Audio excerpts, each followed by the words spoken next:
Hello students. तो आज हम स्टार्ट करने वाले हैं एक और न्यू चैप्टर जिसका नाम है इलेक्ट्रिसिटी, जो कि क्लास टेंथ साइंस का चैप्टर नंबर 11 है। 11 है होगा, देख लेना, थोड़ा कन्फ्यूजन होता है मेरे को। तो चैप्टर का नाम है इलेक्ट्रिसिटी, ELECTRICITY, इलेक्ट्रिसिटी। अब ये जो चैप्टर है, ठीक है, इसको अभी हम लोग पढ़ेंगे। इलेक्ट्रिसिटी क्या होता है? इलेक्ट्रिसिटी एक एनर्जी का सोर्स है। क्या है? एनर्जी का सोर्स है। ये it is a source of energy.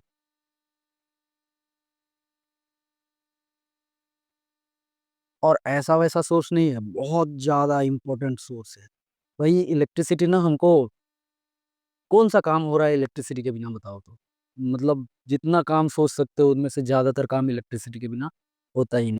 Electricity के बिना फोन नहीं चलता। बाबू ने खाना खाया कैसे पूछोगे, इलेक्ट्रिसिटी नहीं रहेगा तो इलेक्ट्रिसिटी एक एनर्जी का सोर्स है, ठीक है। तो इलेक्ट्रिसिटी एक एनर्जी का सोर्स है, ठीक है।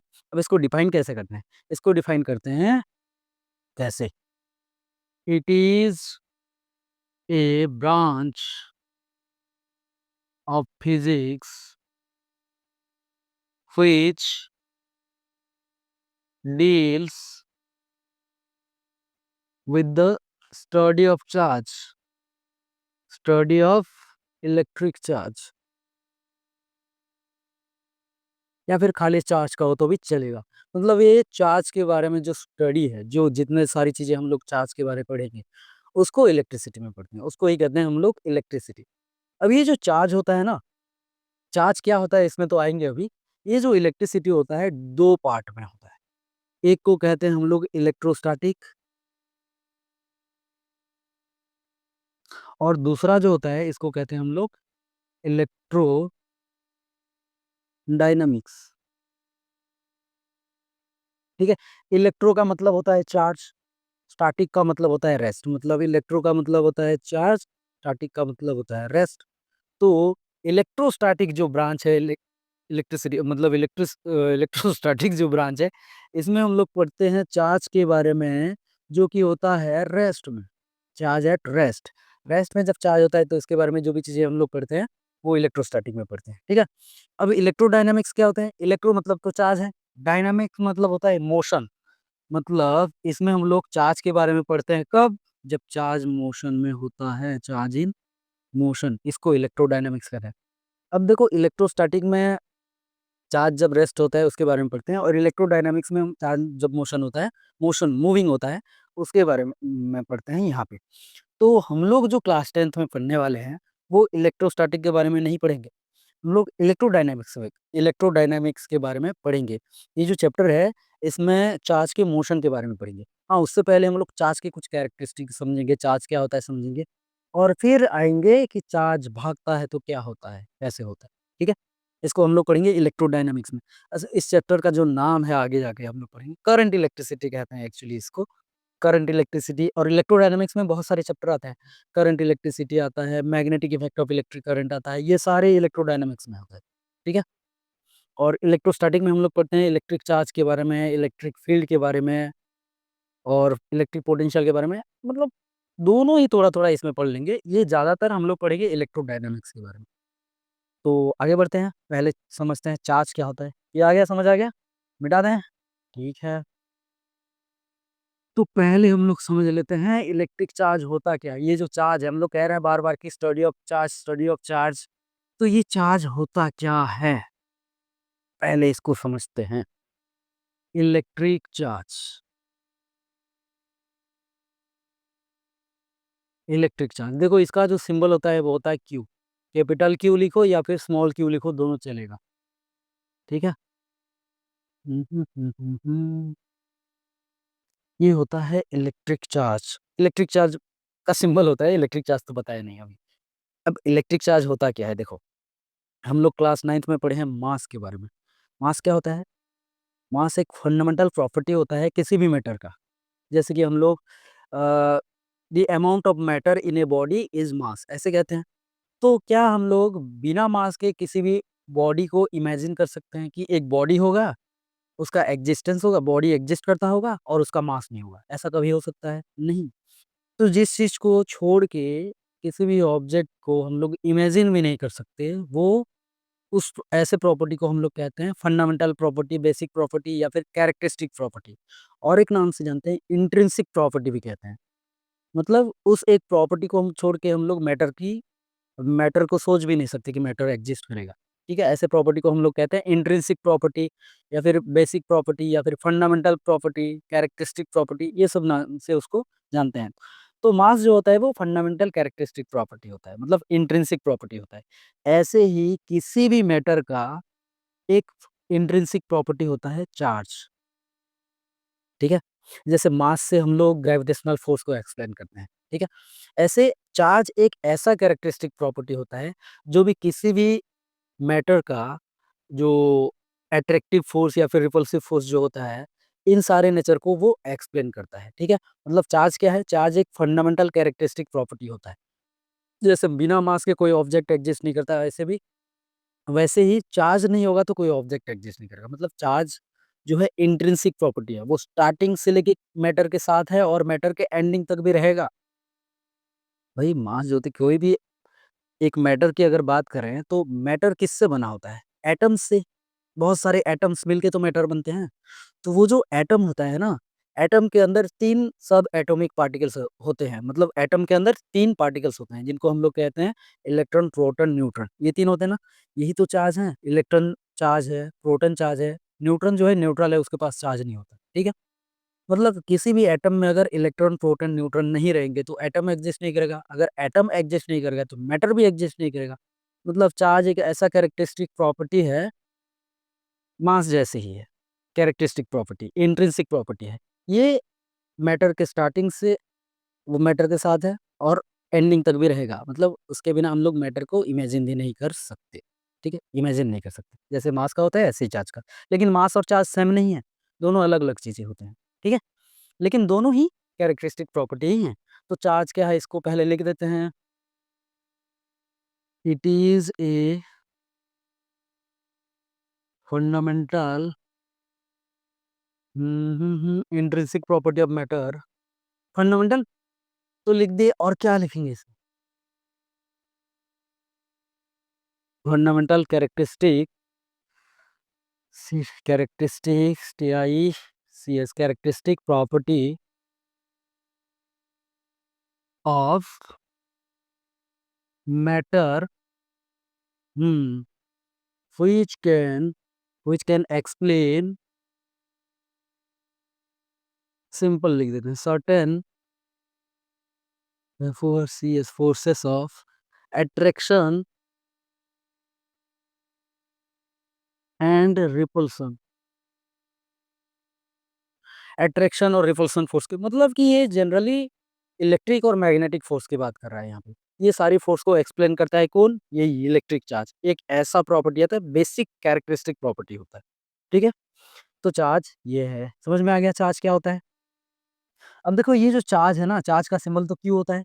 चार्ज एक स्केलर क्वांटिटी होता है। कैसा क्वांटिटी होता है? Scalar quantity. स्केलर मतलब इसका खाली मैग्नीट्यूड होता है, इसका कोई डायरेक्शन नहीं होता। ठीक है? अब इसका जो SI यूनिट होता है उसको कहते हैं कूलोम। उसको कहते हैं कूलोम। C से रिप्रेजेंट करते हैं। चार्ज का जो SI यूनिट होता है वो होता है कूलम, और कूलम को रिप्रेजेंट करते हैं हम लोग C सिंबल से। ठीक है? अब ये तो हो गया बेसिक चीज़ें चार्ज के बारे में। अभी ये जो चार्ज होता है 2 टाइप के होते हैं चार्ज। क्या होता है? कितने टाइप के? 2 टाइप के। टाइप्स लिख देते हैं यहाँ पे। टाइप्स। किसका टाइप भाई? चार्ज का टाइप। पहला होता है, एक होता है पॉजिटिव चार्ज और दूसरा होता है नेगेटिव चार्ज। ठीक है? अब ये पॉजिटिव चार्ज, नेगेटिव चार्ज अगर हम लोग देखें ये होते क्या होता है?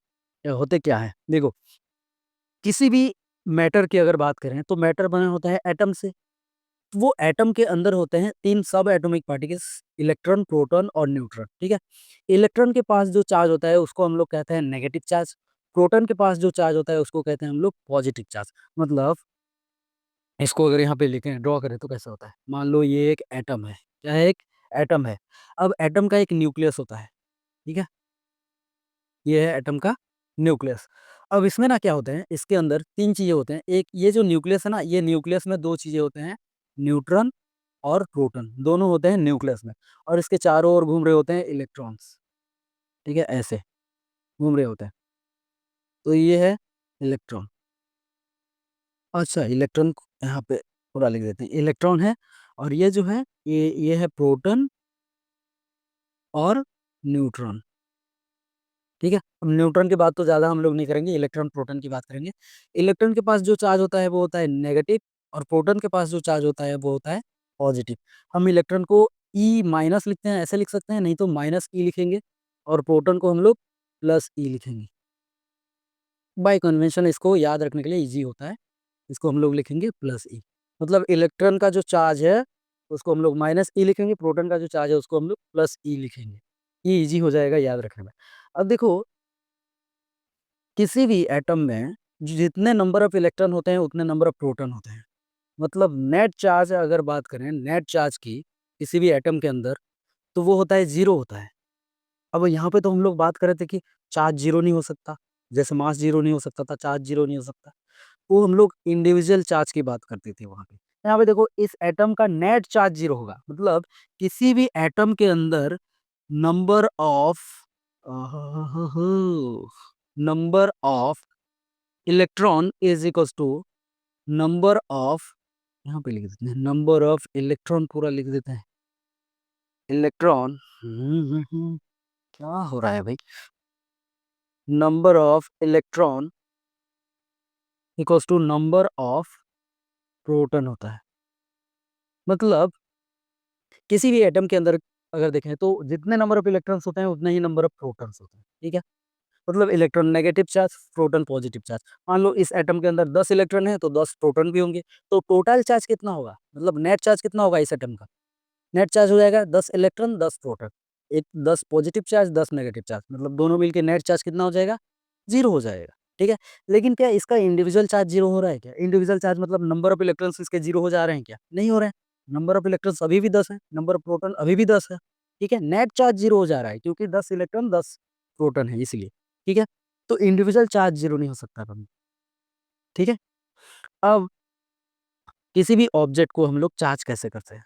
चार्ज कैसे हैं? ये जो पॉजिटिव नेगेटिव चार्ज है इसका डेफिनेशन तो हम लोग लिखे नहीं है ना? किसी भी बॉडी को पॉजिटिवली चार्ज कब कहेंगे या फिर नेगेटिवली चार्ज कब कहेंगे? देखो, इसको मिटाना पड़ेगा, मिटाना मिटा देते हैं पूरा।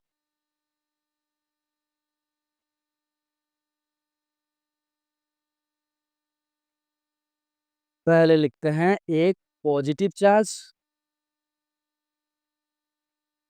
जिसको हम लोग प्लस क्यू लिखेंगे, और एक होता है दूसरा होता है नेगेटिव चार्ज। अब नेगेटिव चार्ज को थोड़ा नीचे लिखेंगे, होता है माइनस क्यू। अब देखो भाई, क्या होता है, एक एटम कंसिडर करते हैं, कोई भी एक एटम ले लेते हैं। अब ये जो एटम है ये एटम का न्यूक्लियस है, न्यूक्लियस है। क्या है ये? एटम का न्यूक्लियस है। अब ना इस न्यूक्लियस के अराउंड इलेक्ट्रॉन्स ऐसे घूम रहे होते हैं। कैसे घूमते हैं? सर्कुलर पाथ में घूमते हैं, ऐसा है। इसको थ्री डी में बनाते हैं, मजा आएगा। थ्री डी में नहीं, ऐसे बनाते हैं। ये है ऑर्बिट, जिसको हम लोग कहते हैं शेल। अलग अलग शेल में इलेक्ट्रॉन घूम रहे होते हैं। ये न्यूक्लियस है मान लो, और इसके चारों ओर ऐसे इलेक्ट्रॉन घूमते हैं। पहले देखो, के शेल इसको कहते हैं, पहला जो ऑर्बिट होता है इसको कहते हैं के शेल। और के शेल में 2 ही इलेक्ट्रॉन रहते हैं। तो एक इलेक्ट्रॉन यहाँ बना दिए तो दूसरा इलेक्ट्रॉन यहाँ बना देता है, 2 इलेक्ट्रॉन हो गए। दूसरे शेल जो होता है उसको कहते हैं एल शेल। और इसमें कितने इलेक्ट्रॉन रह सकते हैं? इसमें टोटल इलेक्ट्रॉन रह सकते हैं 8, ठीक है? अब मान लो इसमें इतना ही है, मतलब एक एटम लिए जिसमें टोटल कितने इलेक्ट्रॉन है? 1 2 3 4 5 इलेक्ट्रॉन है। कितने? 5 इलेक्ट्रॉन है। मतलब इसमें प्रोटॉन भी कितना होगा? 5 ही प्रोटॉन होंगे, ठीक है? 5 इलेक्ट्रॉन 5 प्रोटॉन, मतलब ये जो इनिशियली जो है इस स्टेज में अभी इसके पास टोटल चार्ज कितने हैं? 0। मतलब कि ये न्यूट्रल है, नेट चार्ज 0 है इसके ऊपर। 5 इलेक्ट्रॉन 5 प्रोटॉन, मतलब 5 पॉजिटिव चार्ज 5 नेगेटिव चार्ज, दोनों मिला के यहाँ पे 0 चार्ज हो गए, मतलब नेट चार्ज 0 है इसका। अब ना हम लोग क्या करेंगे, ये जो इलेक्ट्रॉन्स घूम रहे हैं, ठीक है? ये न्यूक्लियस से बंधे होते हैं इलेक्ट्रॉन्स। न्यूक्लियस इसको बांध के रखा होता है, ठीक है? अब जितने दूर में इलेक्ट्रॉन्स होंगे ना, उनको उतना कम फोर्स से ये अपने तरफ खींच के रखता है। तो यहाँ पे क्या होता है, इसको अगर थोड़ा-सा एक्स्ट्रा एनर्जी मिल जाए कहीं से, तो ये क्या करता है, ये जो इलेक्ट्रॉन है, ये अपना ऑर्बिट छोड़ के बाहर निकल जाता है। यहाँ से ये इलेक्ट्रॉन बाहर निकल गया। ये इलेक्ट्रॉन जो था वो बाहर निकल गया, ठीक है? अब ये जो इलेक्ट्रॉन निकल गया, इसको कहते हैं हम लोग फ्री इलेक्ट्रॉन। क्या कहते हैं? Free electron. क्या कहते हैं? Free electron. किसको कहते हैं? जिस इलेक्ट्रॉन को थोड़ा-सा एनर्जी मिलते ही वो इलेक्ट्रॉन अपना एटम छोड़ के बाहर निकल जाता है। उसको कहते हैं क्या? फ्री इलेक्ट्रॉन, ठीक है? वो एटम से बाहर निकल जाता है। अब बताओ, इसमें टोटल कितने इलेक्ट्रॉन हैं? 1 इलेक्ट्रॉन बाहर चला गया, मतलब माइनस की कर देंगे तो इतने बच गया अभी 4 इलेक्ट्रॉन। अभी भी प्रोटॉन कितना है? प्रोटॉन तो 5 ही है। प्रोटॉन तो कहीं नहीं जा रहा है भाई, न्यूक्लियस में है। न्यूक्लियस से प्रोटॉन को निकालना इतना ईज़ी नहीं होता, बहुत ज़्यादा एनर्जी देना पड़ता है, ठीक है? तो हम लोग प्रोटॉन को तो बाहर नहीं निकाल सकते हैं किसको बाहर? इलेक्ट्रॉन को। 1 इलेक्ट्रॉन अगर यहाँ से बाहर निकल गया, अभी इस एटम में कितना इलेक्ट्रॉन बचा है? अभी इलेक्ट्रॉन में सॉरी अभी इस एटम में 4 इलेक्ट्रॉन है और कितने प्रोटॉन है? 5 प्रोटॉन है। मतलब नेट चार्ज अभी कितना होगा? 5 प्रोटॉन और 4 इलेक्ट्रॉन, मतलब 4 इलेक्ट्रॉन 4 प्रोटॉन को खा जाएगा, मतलब 4-4 तो कैंसल हो जाएँगे, बचेगा 1 प्रोटॉन एक्स्ट्रा रह जाएगा। तो 1 प्रोटॉन अगर एक्स्ट्रा रह गया, 1 प्रोटॉन अगर एक्स्ट्रा रह गया, तो एक पॉजिटिव चार्ज प्लस 1 एक रह जाएगा ना, मतलब प्रोटॉन के पास कौन-सा चार्ज होता है? Positive charge. 1 प्रोटॉन एक्स्ट्रा है, मतलब इसका जो चार्ज हो जाएगा वो पॉजिटिव हो जाएगा। अभी नेट चार्ज 0 नहीं होगा क्योंकि 1 प्रोटॉन एक्स्ट्रा है यहाँ पे। प्रोटॉन एक्स्ट्रा हम लोग ऐसे नहीं कहेंगे, हम लोग क्या कहेंगे? 1 इलेक्ट्रॉन कम हो गया है। तो किसी भी बॉडी को पॉजिटिवली चार्ज हम लोग कब कहेंगे? जब उसके पास 1 इलेक्ट्रॉन कम हो जाएगा। एटलीस्ट 1 इलेक्ट्रॉन कम हो जाएगा। उसके किसी भी ऑब्जेक्ट के पास जब नंबर ऑफ इलेक्ट्रॉन कम रहते हैं, तो उस बॉडी को हम लोग कहते हैं पॉजिटिवली चार्ज, ठीक है? अब ये जो इलेक्ट्रॉन है, यहाँ से जो निकल के गया है, किसी दूसरे एटम में अगर जाएगा, किसी दूसरे सब्सटेंस के एटम में अगर जाएगा, तो वहाँ पे नंबर ऑफ इलेक्ट्रॉन बढ़ जाएगा। प्रोटॉन तो उतना ही रहेगा जितना पहले था। तो ये इलेक्ट्रॉन जिसके पास जाएगा, उसके पास नंबर ऑफ इलेक्ट्रॉन बढ़ जाएगा, मतलब इलेक्ट्रॉन बढ़ेगा तो नेगेटिव चार्ज बढ़ जाएगा, तो उस बॉडी का नेट चार्ज क्या हो जाएगा? नेगेटिव हो जाएगा ना? हाँ। तो जिस बॉडी के पास इलेक्ट्रॉन ज़्यादा हो जाता है, उसको हम लोग नेगेटिवली चार्ज बॉडी कहेंगे, और जिस बॉडी के पास इलेक्ट्रॉन कम हो जाता है, उसको हम लोग कहेंगे पॉजिटिवली चार्ज, ठीक है? सही बोल दिया क्या? नहीं, एक बार और बोल बोल देता हूँ। जिस बॉडी के पास इलेक्ट्रॉन कम हो जाते हैं, उसको हम लोग पॉजिटिवली चार्ज कहते हैं, और जिस भी बॉडी के पास इलेक्ट्रॉन ज़्यादा हो जाता है, कहीं से भी मिल जाता है उसको एक्स्ट्रा इलेक्ट्रॉन, तो उसके पास इलेक्ट्रॉन ज़्यादा हो जाता है, तो इलेक्ट्रॉन ज़्यादा हो जाता है तो उसको हम लोग कहते हैं नेगेटिवली चार्ज बॉडी, ठीक है? अब किसी भी बॉडी का जो चार्ज होता है उसको पता करने के लिए हम लोग इलेक्ट्रॉन की हेल्प ले रहे हैं। प्रोटॉन ज़्यादा हो रहा है या फिर प्रोटॉन कम हो रहा है, इसकी बात हम लोग नहीं कर रहे हैं, क्योंकि कौन ज़्यादा या कम हो रहा है? इलेक्ट्रॉन। किसी बॉडी से अगर इलेक्ट्रॉन घट गया, तो वो उसके पास प्रोटॉन ज़्यादा हो जाएगा अल्टीमेटली, तो उसको हम लोग पॉजिटिवली चार्ज कहेंगे। अगर किसी बॉडी में इलेक्ट्रॉन ज़्यादा हो गया, तो उसके पास प्रोटॉन नंबर घट जाएगा वहाँ पे, तो उस बॉडी के पास इलेक्ट्रॉन ज़्यादा हो जाएगा, मतलब नेगेटिव चार्ज ज़्यादा हो जाएगा, तो उसको हम लोग नेगेटिवली चार्ज कहेंगे, ठीक है? तो यही होता है पॉजिटिव और नेगेटिव चार्ज का डेफिनेशन। किसी भी बॉडी को कब हम लोग पॉजिटिवली चार्ज बॉडी कहेंगे? A body is said to be positively charged when there is less electron. When there is less electron than proton. किसी भी बॉडी के पास अगर कम इलेक्ट्रॉन होंगे प्रोटॉन से, नंबर ऑफ प्रोटॉन से, तो उस बॉडी को हम लोग कहेंगे पॉजिटिवली चार्ज बॉडी। अब नेगेटिव चार्ज क्या होगा? नेगेटिव इसका जस्ट उल्टा, उसमें क्या हो जाएगा? A body is said to be negatively charged when there is, यहाँ पे लेस था, यहाँ पे मोर हो जाएगा, मोर इलेक्ट्रॉन देन प्रोटॉन, ठीक है? किसी भी बॉडी के पास अगर ज़्यादा इलेक्ट्रॉन हो जाएगा तो वो नेगेटिव चार्ज, किसी भी बॉडी के पास अगर कम इलेक्ट्रॉन हो जाएगा तो वो पॉजिटिवली चार्ज। इलेक्ट्रॉन कम पॉजिटिवली चार्ज, इलेक्ट्रॉन ज़्यादा नेगेटिवली चार्ज। अब इसका एग्जांपल देता है, जैसे कि एक ग्लास रॉड एक ग्लास का एक रॉड जैसा होता है सब्सटेंस, ग्लास रॉड को अगर हम लोग किसी भी वूलन क्लॉथ, ऊल का जो क्लॉथ होता है ना, उसके साथ अगर घिसेंगे उसको, किसी भी, ये मान लो एक ग्लास रॉड है, इस ग्लास रॉड को अगर ऐसे ऊल के साथ घिसेंगे, तो क्या होता है, ये जो ग्लास रॉड होता है उससे इलेक्ट्रॉन ऊल में चला जाता है। ठीक है, मतलब ग्लास रॉड के पास अभी इलेक्ट्रॉन, नंबर ऑफ इलेक्ट्रॉन कम हो गया, तो ये कौन सा चार्ज हो जाएगा, पॉजिटिवली चार्ज। अब वो जो वूल, वूल के पास जब इलेक्ट्रॉन चला जाएगा ग्लास रॉड से, तो वूल के पास ज्यादा इलेक्ट्रॉन हो जाएगा, मतलब वूल जो है वो कैसा चार्ज हो जाएगा, नेगेटिवली चार्ज हो जाएगा। ये एक एग्जांपल है कि चार्ज कैसे होता है, कि पॉजिटिवली चार्ज ये कैसे होगा पॉजिटिवली चार्ज, और वूल कैसे हो गया नेगेटिवली चार्ज। ठीक है, तो ऐसे पता चलता है चार्ज हो गया। अब चार्ज को ना टेस्ट करने के लिए, एक किसी भी बॉडी में चार्ज है या नहीं है उसको टेस्ट करने के लिए एक डिवाइस यूज करते हैं जिसको कहते हैं इलेक्ट्रोस्कोप, जो कि 8th क्लास में पढ़े होगे तुम लोग।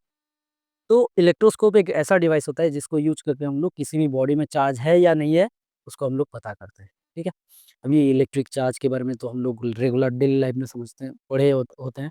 जैसे कि ये मार्कर है, इसको अगर हेयर, ड्राई हेयर, अभी तो मेरे सर पे हेयर है नहीं तो हेयर में, ड्राई हेयर में जब इसको रब करते हैं तो क्या होता है, पेपर, छोटे छोटे पेपर के पीस के पास लेके जाते हैं तो उसको ये अट्रैक्ट करता है। ये 8 क्लास में है सारी की सारी चीज़ें। ठीक है, तो ये सब हम लोग पढ़े होते हैं। अब ये हो गया इलेक्ट्रिक चार्ज के बारे में, टाइप्स ऑफ इलेक्ट्रिक चार्ज के बारे में। ठीक है, अब आते हैं आगे, चार्ज के कुछ प्रॉपर्टी को पढ़ते हैं।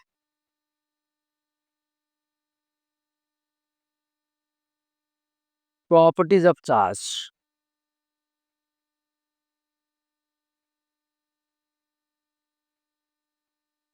प्रॉपर्टीज ऑफ चार्ज, चार्ज के कुछ प्रॉपर्टीज होते हैं, मतलब कैरेक्टरिस्टिक प्रॉपर्टी कहते हैं या फिर कैरेक्टरिस्टिक्स ऑफ चार्ज कह सकते हैं।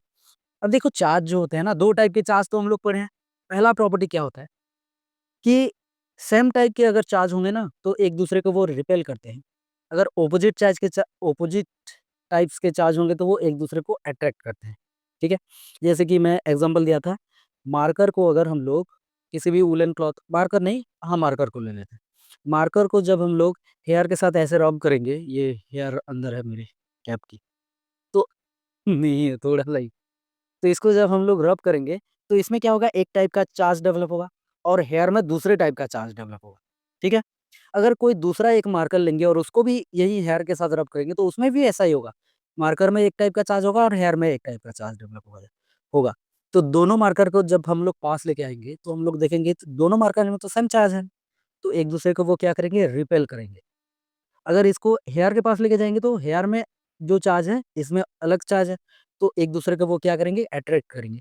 ये तुम लोग खुद भी कर सकते हो ऐसे। जब हम लोग कंघी करते हैं ना, हेयर को हम लोग कंघी करते हैं तो क्या होता है, कंघी और हेयर में फ्रिक्शन के कारण, घिसने के कारण क्या होता है, उसमें इलेक्ट्रॉन्स का ट्रांसफर हो जाता है। मतलब हेयर से इलेक्ट्रॉन ट्रांसफर हो जाएंगे कंघी में, तो हेयर हो जाएगा पॉजिटिव, कंघी हो जाएगा नेगेटिव, दोनों ऑपोजिट चार्ज। जब हम लोग उसी कंघी को अगर हेयर के पास लेके जाएंगे तो क्या होगा, वो हेयर को अट्रैक्ट करने लगेगा। ठीक है, तो वो ऑपोजिट चार्ज जो होते हैं ना, अलग अलग टाइप के चार्ज होते हैं, एक दूसरे को अट्रैक्ट करते हैं। अगर सेम टाइप के चार्ज देखें तो वो एक दूसरे को रिपेल करते हैं। तो ये है पहला प्रॉपर्टी। क्या हम लोग लिखेंगे, लाइक चार्जेस, लाइक मतलब सेम नेचर का, like charges repel each other and unlike charges, unlike मतलब opposite नेचर का, unlike charges attract each other। मतलब इसको कैसे समझ सकते हैं, एक पॉजिटिव चार्ज है मान लो यहाँ पे, अगर कोई दूसरा पॉजिटिव चार्ज इसके पास मैं रख दूं तो ये पॉजिटिव चार्ज इसको दूर भगाने की कोशिश करेगा, ये इधर, और ये पॉजिटिव चार्ज इसको दूर भगाने की कोशिश करेगा, मतलब ये दोनों एक दूसरे को रिपेल करेंगे, दोनों दोनों से दूर भागेंगे। अगर एक पॉजिटिव चार्ज रखूँ और दूसरा एक नेगेटिव चार्ज रखूँ तो ये इसको अट्रैक्ट करेगा अपने तरफ, और ये भी इसको अपने तरफ अट्रैक्ट करेगा, तो एक दूसरे को ये खींचेंगे।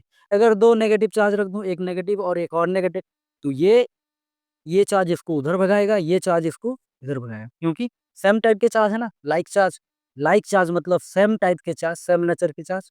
अनलाइक चार्ज मतलब ऑपोजिट नेचर के चार्ज। ठीक है, जब भी अनलाइक चार्ज होंगे अट्रैक्ट करेंगे, जब भी सम चार्ज होंगे मतलब लाइक चार्ज होंगे वो एक दूसरे को रिपेल करेंगे। ठीक है, तो दूसरा प्रॉपर्टी है एडिटिव नेचर ऑफ चार्ज, मतलब charges are charges are added algebraically.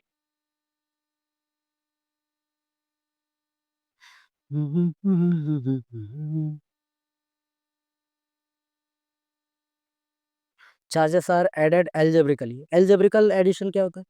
मतलब ये इसको कहते हैं एडिटिविटी ऑफ चार्ज। मान लो एक बॉडी है, इसके पास 5 इलेक्ट्रॉन है, मतलब +5 इलेक्ट्रॉन, मतलब चार्ज 5Q लिख देते हैं, इलेक्ट्रॉन नहीं लिखते। इसके पास 5 पॉजिटिव चार्ज है, और एक और बॉडी है, इसके पास 3 नेगेटिव चार्ज है। ठीक है, और इन दोनों को एक ही सिस्टम में रखा गया है, तो इस सिस्टम का टोटल चार्ज कितना हो जाएगा? कितना हो जाएगा total charge? 5Q minus 3Q equals to 2Q। ये सिंपल एल्जेब्रिक एडिशन होता है।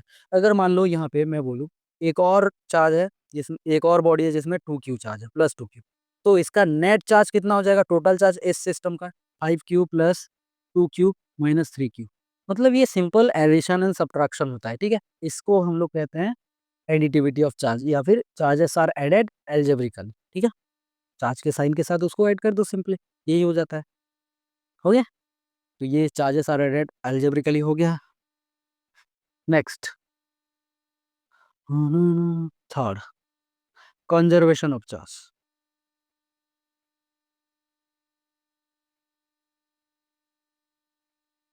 कंजर्वेशन ऑफ चार्ज, चार्जेस जो होते हैं ना वो एक्चुअल में कंजर्व्ड होते हैं। कंजर्वेशन ऑफ चार्ज मतलब क्या होता है? ये होता है कि चार्ज को ना तो हम लोग क्रिएट कर सकते हैं, ना ही चार्ज को हम लोग डिस्ट्रॉय कर सकते हैं। सर आपने अभी तो बोला था कि चार्ज होता है, बॉडी इलेक्ट्रॉन का ट्रांसफर होता है। भाई ट्रांसफर होता है, उसको हम लोग क्रिएट नहीं करे हैं। वो इलेक्ट्रॉन ऑलरेडी था वहां पे। ठीक है, तो उसको हम लोग क्रिएट नहीं करें, न्यू प्रोड्यूस नहीं करें हैं, न्यू उसको। ठीक है, तो किसी भी बॉडी में जो चार्ज होता है, वो चार्ज ना तो हम लोग क्रिएट कर सकते हैं, ना ही उस चार्ज को हम लोग डिस्ट्रॉय कर सकते हैं। चार्ज हमेशा क्या होता है, एक बॉडी से दूसरे बॉडी में ट्रांसफर हो सकता है बस। इसी को तो कहते हैं कंजर्वेशन ऑफ चार्ज। चार्ज मतलब चार्ज जो होता है वो कंजर्व रहता है, ना तो चार्ज क्रिएट होता है, ना ही चार्ज डिस्ट्रॉय होता है। चार्ज बस एक बॉडी से दूसरे बॉडी में ट्रांसफर हो जाता है। ठीक है, जैसे कि हम लोग ये जो ग्लास रॉड और क्या बोला था मैं, ग्लास रॉड और उलन क्लॉथ की बात कर रहे थे, तो दोनों में न्यूट्रल, दोनों में अगर स्टार्टिंग में देखा तो दोनों न्यूट्रल थे। दोनों में इसमें जितना चार्ज होना चाहिए वो टोटल चार्ज, इसका मतलब ग्लास रॉड का टोटल चार्ज 0 था, और जो उलन क्लॉथ था उसका चार्ज भी 0 था। मतलब दोनों को मिला के टोटल चार्ज 0 था, दोनों का, ग्लास रॉड का चार्ज और उलन क्लॉथ का चार्ज अगर दोनों मिला दे तो वो 0 था। इसका भी 0 था, उसका भी 0 था, मतलब टोटल दोनों 0 थे। अब जब दोनों को एक दूसरे के साथ घिस रहे हैं, तो इलेक्ट्रॉन, ग्लास रॉड से इलेक्ट्रॉन अगर उलन क्लॉथ में ट्रांसफर हो रहा है, मान लो 2 इलेक्ट्रॉन जा रहे हैं, एक ग्लास रॉड से 2 इलेक्ट्रॉन उलन क्लॉथ में चला गया, मतलब इसके पास अभी क्या हो गया, 2 इलेक्ट्रॉन कम हो गया। और इसका जो 2 इलेक्ट्रॉन था वो कहाँ चला गया? वुलन क्लॉथ के पास। मतलब अभी अगर दोनों को मिला दें, इसके पास +2 चार्ज है, उसके पास -2 चार्ज है। ठीक है, अब इन दोनों को अगर हम लोग एक सिस्टम मान लें और दोनों को मिला दें, तो स्टार्टिंग में जब रब नहीं किए थे उसकी इन टोटल चार्ज कितना था, दोनों का मिला के 0 था।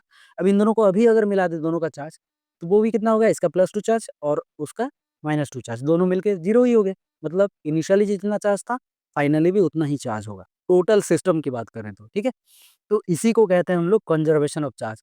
चार्ज जो होता है वो नेचर में कंजर्व्ड होता है। ठीक है, ना तो चार्ज हम लोग क्रिएट कर सकते हैं, ना ही चार्ज को हम लोग डिस्ट्रॉय कर सकते हैं। ओके, इसी को कहते हैं हम लोग conservation of charge. Charges are conserved in nature, लिख देते हैं यहाँ पे, charges are conserved in nature. ठीक है, ये हो गया कंजर्वेशन ऑफ चार्ज। एक और टॉपिक है जो कि बहुत ही इंपॉर्टेंट है, जिसको हम लोग कहते हैं क्वांटाइजेशन ऑफ चार्ज। इसको अभी हम लोग पढ़ेंगे, मिटाऊं इसको। टॉपिक नहीं है ये, एक्चुअल में ये प्रॉपर्टी, फोर्थ प्रॉपर्टी लिखते हैं, quantization of charge. Quantization of charge, ये होता क्या है? देखो, क्वांटाइजेशन ये जो वर्ड है ना, ये आया है क्वांटा से, क्वांटा, और इसका मीनिंग होता है पैकेट। ठीक है? मतलब किसी भी बॉडी में जो चार्ज होते हैं ना वो पैकेट की तरह होते हैं। एक सिंगल डिस्क्रीट पैकेट कहते हैं। डिस्क्रीट मतलब सेपरेट पैकेट की तरह होते हैं और होल नंबर में होते हैं। मतलब फ्रैक्शन में नहीं होते चार्ज। चार्ज आधा चार्ज ऐसे नहीं कह सकते कि आधा इलेक्ट्रॉन, नहीं। इलेक्ट्रॉन होगा तो 1 इलेक्ट्रॉन होगा, 2 इलेक्ट्रॉन होगा, 4 इलेक्ट्रॉन होगा, 10 इलेक्ट्रॉन होगा। ऐसे नहीं कह सकते कि साढ़े 6 इलेक्ट्रॉन होंगे या फिर ऐसे नहीं कह सकते ढाई इलेक्ट्रॉन होंगे, 2 एंड हाफ इलेक्ट्रॉन होंगे। ऐसे फ्रैक्शन में नहीं होता। वो एक होल पैकेट में होगा, होल नंबर में होगा। इसी को कहते हैं डिस्क्रीट पैकेट और यही है quantization of charge. Quantization of charge क्या कहता है? किसी भी एक बॉडी में अगर टोटल चार्ज की बात करें तो उस बॉडी के अंदर जो इंडिविजुअल चार्ज रहेंगे ना, उन सब का समेशन होता है उस एक बॉडी का टोटल चार्ज। ठीक है? मतलब ये कहता है कि body can have a total charge, क्यों लिख देते हैं total charge equals to the integral multiple of basic charge. और ये जो बेसिक चार्ज की बात कर रहे हैं यही है इलेक्ट्रॉन का चार्ज। एक इलेक्ट्रॉन का जो चार्ज होता है उसी को हम लोग बेसिक चार्ज कहते हैं। मान लो एक ये बॉडी है, ठीक है, और इस बॉडी में हम लोग ऐसे बहुत सारे चार्ज रखे हैं। ये चार्ज देखो, एक एक इलेक्ट्रॉन है, सारे का सारे एक एक इलेक्ट्रॉन या फिर प्रोटॉन कहते हैं, चार्ज है, एक एक चार्ज है। ठीक है? अब ना ये यहाँ पे ऐसे नहीं रखता E/2 है, नहीं ये फ्रैक्शन में हो जाएगा। नहीं, हम लोग क्या कर रहे हैं यहाँ पे, पैकेट में होना चाहिए। पैकेट मतलब होल नंबर में होना चाहिए। ये सारे होल नंबर में है, एक एक ऐसे है। ठीक है? तो इसका अगर मैं बोलूँ, क्या ये पॉजिटिव खाली यहाँ पे इलेक्ट्रॉन ही है? ये नहीं, क्रॉस माइनस प्लस माइनस ऐसे बहुत सारे चार्ज होंगे। ठीक है? तो कितने यहाँ पे चार्ज हैं, कितने नंबर ऑफ चार्ज हैं? ये सारे होते हैं एन नंबर ऑफ चार्ज हैं। कितने? N number of charge. अब ये एन नंबर ऑफ चार्ज खाली इलेक्ट्रॉन है, खाली प्रोटॉन है, ये है नहीं है। तो ये एन नंबर ऑफ जो चार्ज हैं वो कितना है? पॉजिटिव भी है, नेगेटिव भी है। ठीक है? और इन सब को मिला के बनता है इस बॉडी का टोटल चार्ज। इसी को कहते हैं क्वांटाइजेशन ऑफ चार्ज। मतलब Q equals to plus minus n e. Q total charge कितना हो गया? एन ई के बराबर, मतलब पॉजिटिव चार्ज नेगेटिव चार्ज सब मिला के। इसी को कहते हैं क्वांटाइजेशन ऑफ चार्ज। हालांकि जब हम लोग न्यूमेरिकल सॉल्व करेंगे ना, तो हम लोग लिखेंगे Q equals to n e ही लिख के सॉल्व करेंगे। अब इस फॉर्मूला में जो एन है ये है इंटीजर। इंटीजर मतलब, हाँ इंटीजर ही लिख सकते हैं। और इंटीजर नहीं लिख के इसको हम लोग क्या करते हैं, नंबर ऑफ चार्ज लिख सकते हैं। Number of charge, total charge, number of charge, number of electrons भी कह सकते हैं। ठीक है? और ई जो है इसको कहते हैं charge on an electron. Charge on an electron, एक इलेक्ट्रॉन के ऊपर कितना चार्ज होता है। देखो भाई, एक इलेक्ट्रॉन के ऊपर जो चार्ज होता है ना वो होता है 1.6 इंटू 10⁻⁻19 कूलम के बराबर। और एक प्रोटॉन में कितना चार्ज होता है? उतना ही चार्ज होता है। एक इलेक्ट्रॉन में जितना चार्ज होता है एक प्रोटॉन में भी उतना ही चार्ज होता है। इसीलिए तो हम लोग कहते थे कि जितना इलेक्ट्रॉन होता है उतना ही प्रोटॉन होता है, तो दोनों को मिला के टोटल चार्ज 0 हो जाता है। तो ये इलेक्ट्रॉन का चार्ज और प्रोटॉन का जो चार्ज होता है ना वो मैग्नीट्यूड में दोनों सेम होते हैं। बस इलेक्ट्रॉन का जो चार्ज होता है उसके आगे माइनस लगा दिया जाता है और प्रोटॉन का जो चार्ज होता है उसके आगे प्लस लगा दिया जाता है। नेचर अलग अलग होता है, बस उन दोनों का मैग्नीट्यूड सेम होता है। मैग्नीट्यूड मतलब उनका न्यूमेरिकल वैल्यू। ठीक है? तो यहाँ पे हम लोग इलेक्ट्रॉन का जो वैल्यू लिखेंगे उसको माइनस के साथ नहीं लिखेंगे, उसका मैग्नीट्यूड ही हम लोग यूज करेंगे यहाँ पे। ठीक है? तो इलेक्ट्रॉन, एक इलेक्ट्रॉन के ऊपर जो चार्ज होता है उसको हम लोग कहते हैं इलेक्ट्रॉनिक चार्ज भी कहते हैं, और चार्ज ऑन एन इलेक्ट्रॉन कहते हैं, जिसका वैल्यू होता है इतना 1.6 इंटू 10⁻⁻19 कूलम होता है। अब एक और चीज यहाँ पे समझने वाली है कि कहीं पे भी यहाँ पे हमने नहीं लिखा है कि इलेक्ट्रॉन जो होगा, जो जो चार्ज होगा वो ऐसे फ्रैक्शन फॉर्म में अवेलेबल होगा। ऐसे कहीं पे भी नहीं लिखे हैं। क्यों? क्योंकि एक हमेशा एक होल नंबर में होता है, मतलब एक होल पैकेट की तरह होगा। पैकेट तो आधा नहीं कहेंगे ना। दुकान में जाके हम लोग माँग रहे हैं 1 पैकेट दे दो, किसी भी चीज़ का 1 पैकेट मैगी दे दो। क्या आधा मैगी देता है? नहीं, होल मैगी देता है। तो ये होल नंबर में ये ऐसे होता है, ऐसे होल नंबर में होता है। मतलब एक पैकेट, होल पैकेट होता है। फ्रैक्शन में कभी भी चार्ज अवेलेबल नहीं होगा, नहीं दिखेगा। ठीक है? इसी को कहते हैं क्वांटाइजेशन ऑफ चार्ज। एक और प्रॉपर्टी है इनवेरियंस ऑफ चार्ज। इनवेरियंस मतलब चार्ज को कितना भी तेजी से फेंको, उसका जो वैल्यू है, उसका जो मैग्नीट्यूड है, वो कभी चेंज नहीं होगा। लाइट के स्पीड से भी अगर चार्ज को भगा दिया जाए, तो चार्ज का जो मैग्नीट्यूड है उसका, वो चेंज नहीं होगा, ठीक है? इसी को हम लोग कहते हैं इनवेरियंस ऑफ चार्ज, जो कि 10th क्लास के लिए वो ज़रूरी है नहीं, रहने दो उसको, ठीक है? तो इतने में हो गया प्रॉपर्टीज ऑफ चार्ज। इसमें आज बस इतना पढ़ेंगे। नेक्स्ट वीडियो में हम लोग क्या पढ़ेंगे? नेक्स्ट वीडियो में हम लोग इलेक्ट्रिक करंट के बारे में पढ़ेंगे। चार्ज को दौड़ाएँगे, भागेगा। अब भागेगा तो क्या-क्या होगा, वो सब चीज़ें हम लोग नेक्स्ट वीडियो में पढ़ेंगे, ठीक है? Thank you.